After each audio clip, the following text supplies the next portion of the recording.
What's up, guys? Buckle up because you're about to enjoy an excellent Snaps game preview where we tell you everything you need to know about this weekend's game and probably some stuff that you didn't. Enjoy.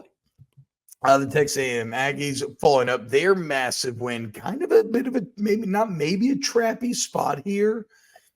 You get the big win against LSU with that unreal second half, that explosion at home. Now you got to hit the road and go to Williams-Brice, take on the South Carolina Gamecocks. And while South Carolina is going to be preparing for two quarterbacks, no doubt about it, you are not going to catch them surprised with Marcel Reed the same way that LSU did. In fact, it's probably pretty bad that like we all just allowed ourselves, just like the same way when Wigman first left, we allowed ourselves to be like, oh, Wigman's just done. Like Marcel Reed's the obvious guy. And then he comes back and has a good game against Mizzou. The coach defends him, and we're like, oh, okay, Marcel Reed's done.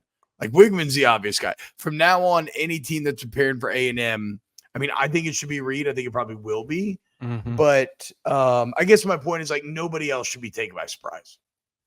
You there's no excuse to be taken by surprise. I do not believe that you could put Wegman in right now and feel confident. Not after last game against that pass rush. I don't think so, dude. Where he is mentally right now, you cannot put Wigman back in the football game. So I don't think USC is preparing at all to face Connor Wigman. I think it is 100% Marcel Reed is going to be their guy.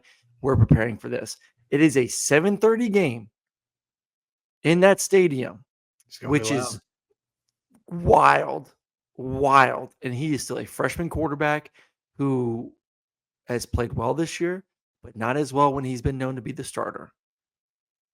I don't even think there's a track because I think USC is a good football team. USC, I had them early in the season. I thought they were god awful. Like I said on the show, I think they're the worst team in the SEC, and that is completely flipped. I think they are. Well, they looked really bad that first week when you had them. They did look really bad. They looked really bad. This team's a handful of plays away. We can say it's about a million teams, but there's a few teams that you can truly say are a handful of plays away from being 6-1. South Carolina is one of those teams. Lenoris is playing better. Yeah, he's getting better. He's coming off the bye. This defense is elite. This defensive line is elite. This defensive line is going to have, just like we talked about Penn State, an incredible atmosphere. And how one-dimensional is Texas A&M going to be in this game? Do you trust Marcel Reed to throw the football?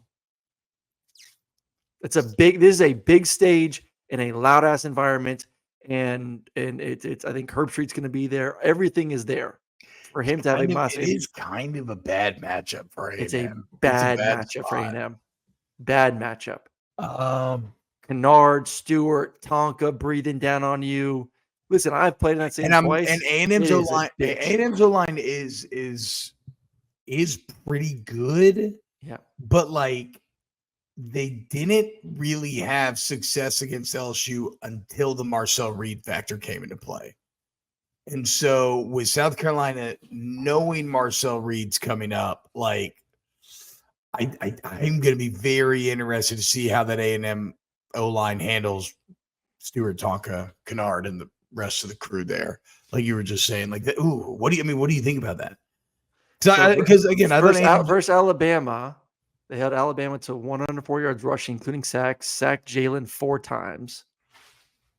Jalen threw 2 picks. But Alabama's O-line isn't that good. A&M's O-line is probably a little better than Bama's now. A little bit, maybe a little bit. But Jalen's obviously much more experienced of a quarterback, and I would say a better runner than Marcel is. Yeah. And better overall players around them from a skill standpoint, especially at receiver. I think USC wins this football game, to be honest. I think they're playing some of the best defense in the country. I think the defensive line is the best defense line in the country. And that is a lot to ask for a freshman quarterback to go into this atmosphere and expecting the ball out. The difference is going to be, does Lenoris protect the football? I was going to say, dude, this A&M defense can get after Lenoris Seller. So, dude. I mean, it may be the first 1-14 wins this football game. I don't trust either offense to score. So if Lenoris at least is at home, he has played better. Can he protect the football? That's what lost the game versus Alabama was the fumble. I mean, the South Carolina pick's interesting. Maybe I'm just this is a bit too hopeful because I want to feel better about LSU's. I mean, I'll go A&M. I'll go A&M here, and it's 2.5.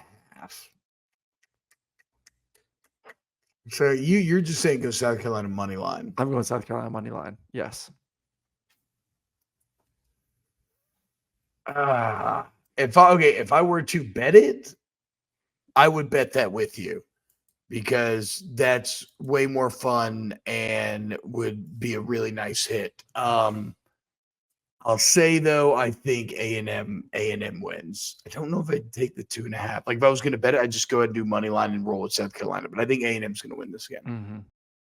Oh, well, I'd say that was informative and fun. If you agree, please hit the like button, sub, and we'll see you next time for some more snaps.